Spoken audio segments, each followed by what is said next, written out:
my gosh. So, who is excited to find out what happens to Vidia? Well, I think we can all say with some certainty that Vidia did not take the crown, but it looks like some bad things might have happened. Nobody can find it. So, what do you think? What do you think's gonna happen? Or do you think the fairies might learn their lesson and that a crown isn't important? I wonder. So, tonight we are going to be reading chapters 8, 9, and 10. So that's actually,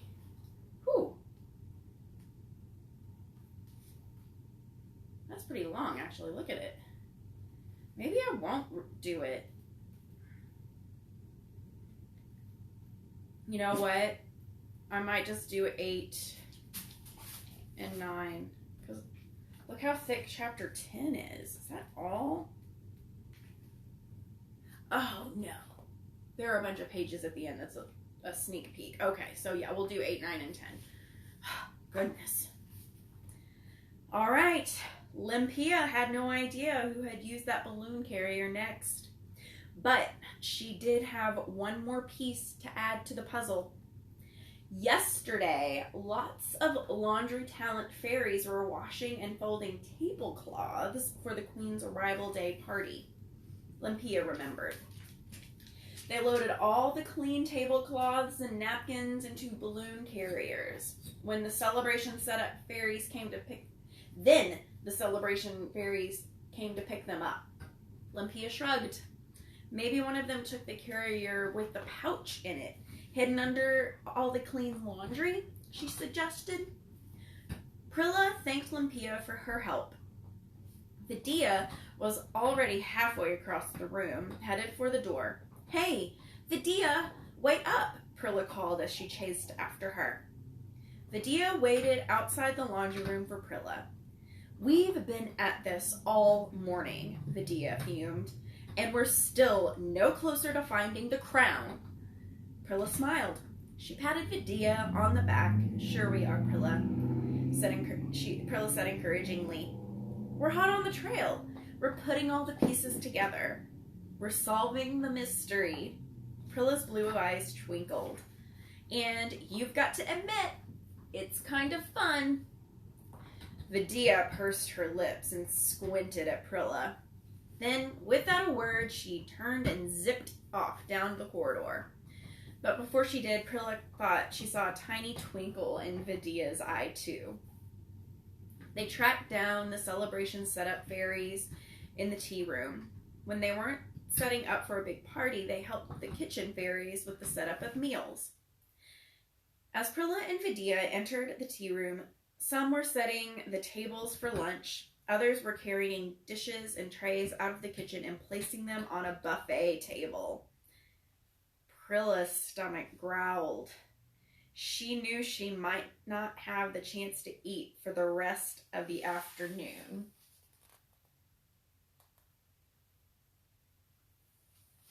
So, she helped herself to a strawberry angel food cupcake from the buffet. Then, her mouth full, she spotted Vidia already talking to Nora, one of the celebration setup fairies. Prilla flew over in time to hear Vidia's question. Excuse me, honey lamb, said Vidia. She turned on the sweetness. But did you find a black velvet pouch when you were setting up for the party yesterday? It was mixed in with the tablecloths. Nora was laying out forks and knives on the table. Even without looking up, she replied, You mean the velvet pouch with the crown in it? Vidia and Prilla couldn't believe their ears. Did Nora know where the crown was? And if she did, why hadn't she said anything at the emergency meeting? Vidia spoke first. Yes, she cried. The one with the crown inside it. Nora, where is it? Nora looked up. She was taken aback by the excitement in Vidia's voice. Well, we took it out of the pouch and tossed it in the back room with the other crowns, she said casually.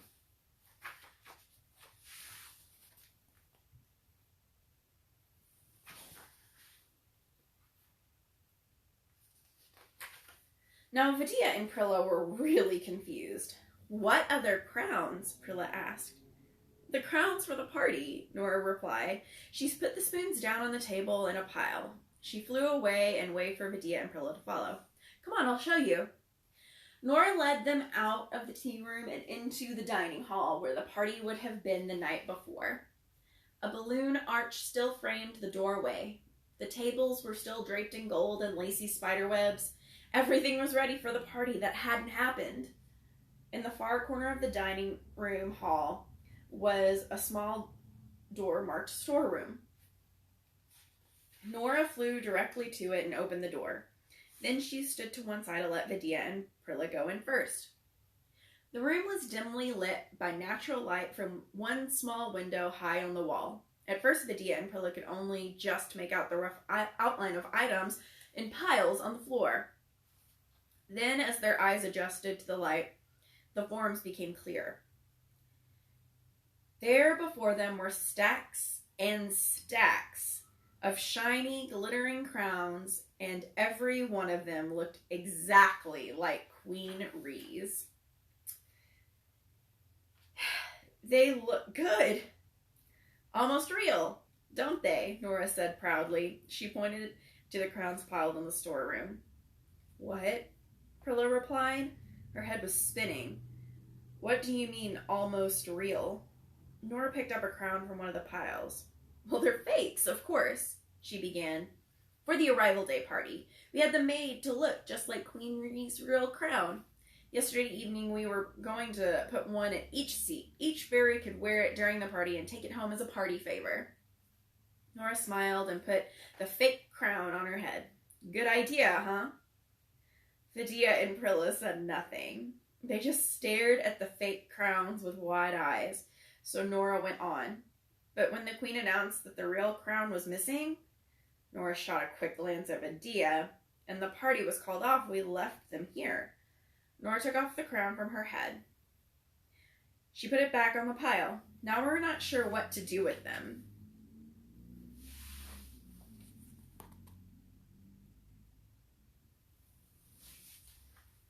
Vidia sighed. Well, she said, I'll tell you the first thing to be done with them. Nora looked at Vidia. What? She said, we'll need to go through them all and look for the real crown, Vidia replied. Now Nora looked confused. Prilla explained everything. From Ria's dropping off the dented crown at Aiden's to Limpia's leaving the crown in the pouch to her balloon carrier. Nora's eyes widened in shock. But that means... Her voice trailed off as she put the pieces together. The crown in the velvet pouch, the one we tossed in here? Prilla and Vidia nodded. Yes, the queen's real crown, an irreplaceable work of art from the earliest days of Pixie Hollow, was here. It was somewhere in this dark, dusty storeroom.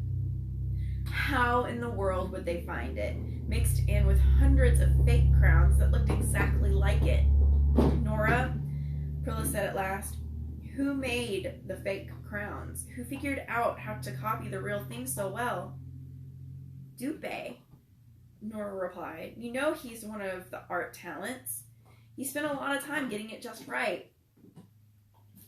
A short while later, a gloomy Dupe stood in the storeroom in the middle of the piles and piles of crowns. Prilla, Vidia, and Nora had just filled him in on the problem. Well, I worked so hard trying to make all the fake crowns look just like the queen's, Dupe said to the fairies in a sad tone. And now we're all wishing I hadn't done such a good job. Poor Dupe. He had worked hard on the crown party favors. Then the party had been called off. Now it looked as though the crowns might never be used. But Vidia wasn't in a sympathetic mood. She wasn't looking forward to their task. Sifting through all the fake crowns would be like looking for a needle in a haystack. So, she said impatiently to Dupe, is there a way to tell the real crown from the fakes? Dupe nodded. There is, he replied, but not by looking at them. He picked up a crown. Do you see the delicate metalwork? These rows of moonstones? The large fire opal in the center? He pointed out all the crown's beautiful features. When I crafted the fake crowns, I used tin scraps and fake jewels for all those things. But with a lot of fairy dust and some special magic, I glossed over the imperfections. There is no way to tell that they aren't real. The fairies looked carefully at the crown Dupe was holding. It was true. None of them would have guessed that it wasn't a real thing. But when Dupe said the word imperfections, Prilla had an idea. Wait, she said, what about the dent? There was a dent in the real crown that Rio wanted to have fixed. Can we just look for the crown with the dent? That one would be the real one, won't it? Dupe shook his head. I'm afraid not, he said. I copied the real crown exactly. Dent and all. He pointed to a dent on the fake crown he was holding.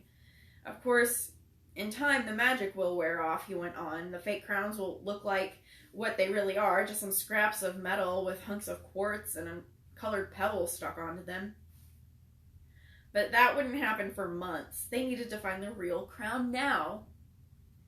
There was only one part of the real crown I wasn't able to copy, Dupe added. The fairy's faces brightened as Dupe went on.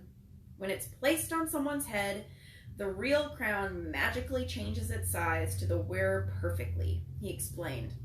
My magic wasn't strong enough to do that. All of the fake crowns are a size 5. As it turned out, none of them had size 5 heads. Prilla and Nor were both size 4, Dupe was a size 6, Vidia was a size 3.5. At that, Vidia laughed scornfully. Let me get this straight, she said. We have to try on all these crowns until we find one that magically fits our heads? Dupe nodded. Oh, and one other thing. There are some words you need to say when you put the crown on your head. The words trigger the real crown's magic. Vidia eyed him wearily. What kind of words? She asked. She sounded almost afraid to hear the answer. Dupe cleared his throat. You have to say, Pixie Hollow, Mother Dove, the world we cherish, the one we love. Vidia cringed in disgust. Ugh, she cried. That's got to be the sappiest thing I have ever heard. Prilla clapped Vidia good-naturedly on the back. Well, Vidia, she said, it may not roll off the tongue now, but it will in a few hours, after you've said it a few 100 times. At first, Vidia refused to try on any of the crowns. There was no way she was going to say the magic words. Instead, she made herself comfortable on a flour-filled burlap sack in the corner of the storeroom. She sat there stubbornly, with her arms crossed, watching Prilla, Nora, and Dupe try on crowns and say the verse. But before long, Vidia grew impatient and bored. She realized that the search would move along faster if she helped. For goodness' sake, she snapped, can't you go any faster? At this rate, we'll be here all night. She hopped off the flour sack. Vidia picked up a crown. She placed it on her 3.5 size head. Too large, it slipped down and covered her eyes. Then, in barely a whisper, Vidia said the magic words. Pixie Hollow, Mother Dove, the world we cherish, the one we love. It pained her to say those corny lines. To make matters worse, nothing happened. Nothing at all. No change, no magic. The crown remained as ill-fitted as ever. Vidia sighed, took off the crown, and tossed it into the fake pile. Then she picked up another crown and tried again. This went on through the evening and into the night. It was slow going. At midnight, the unsorted pile still towered higher than the fake pile. Hours later, as the first light of the new day peeked through the high window, Vidia paused in her search and yawned. She looked around at the others. Dupe was slumped against a box, sound asleep, and crown perched on his head. Nora's eyes were also closed. She had stretched out on the floor right in the middle of the unsorted crowns. Prilla, however, kept searching. Vidia reached for another crown from the unsorted pile. By now the task was automatic. Reach for a crown, place on head, say the words, toss. Reach for a crown, place on head, say the words, toss. So when it happened, Vidia almost missed it. Reach for a crown, place on the head, say the words, But this time, as Vidia reached up to take off the crown, she froze. Was it her imagination? Or had this crown just shrunk? When she put this one on, it had slipped down and covered her eyes like all the others, but now, as she reached up to touch it, it sat perfectly on top of her head. Slowly, Vidia took the crown off. She held it in front of her and stared at it. So this was it. This was Queen Rhee's crown, the real thing. Vidia couldn't help giving a sigh of relief now that she knew for sure that she couldn't be banished from Pixie Hollow. Not only could she prove beyond a doubt that she hadn't taken the crown, but she had also figured out exactly how the crown had gone missing, and she had tracked it down, too. Yes, Vidia had cleared her name. She opened her mouth to tell Prilla, then closed it again. A thought was forming in her mind.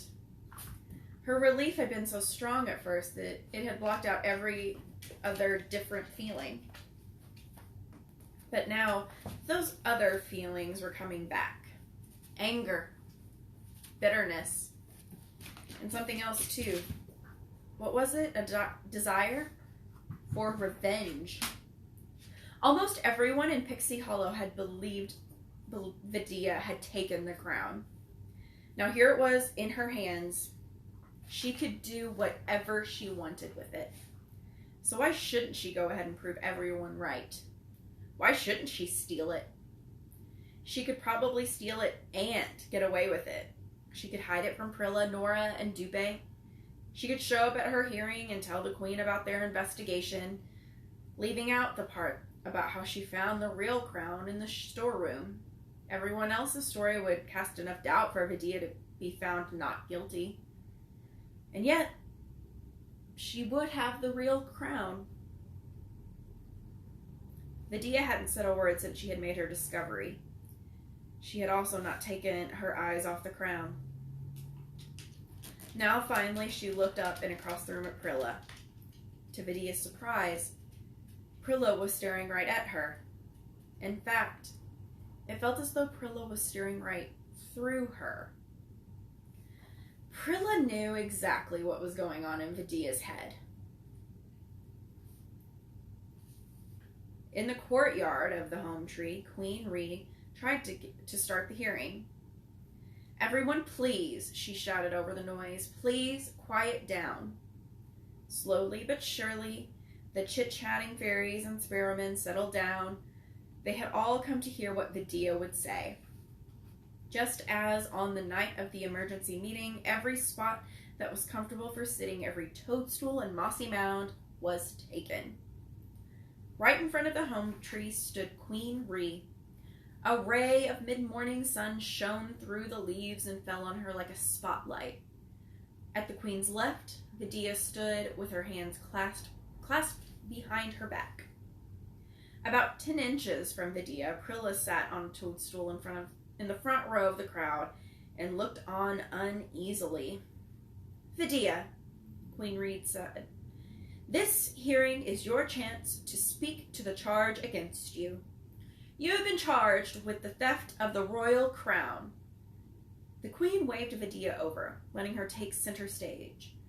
"Let us all listen with open hearts and open minds to whatever Vidia says." Queen Rhee took several steps back. Vidia came forward, her hands still clasped behind her back.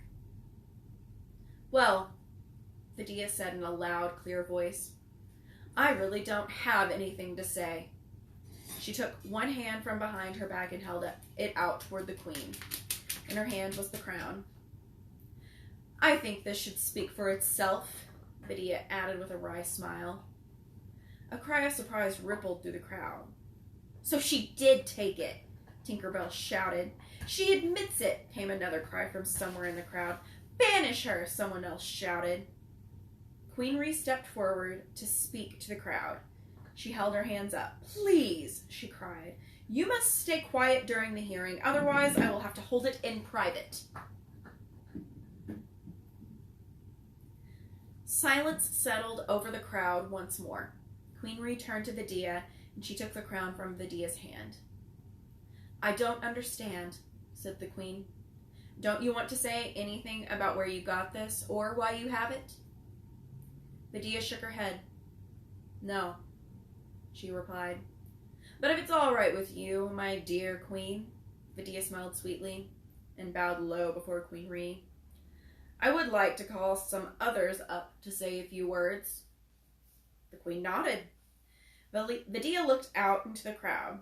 I would like to ask Rhea, Aiden, Twire, Limpia, Nora, and Dupe to come up here, she announced. One by one, the 4 fairies and 2 sparrowmen flew out of the crowd.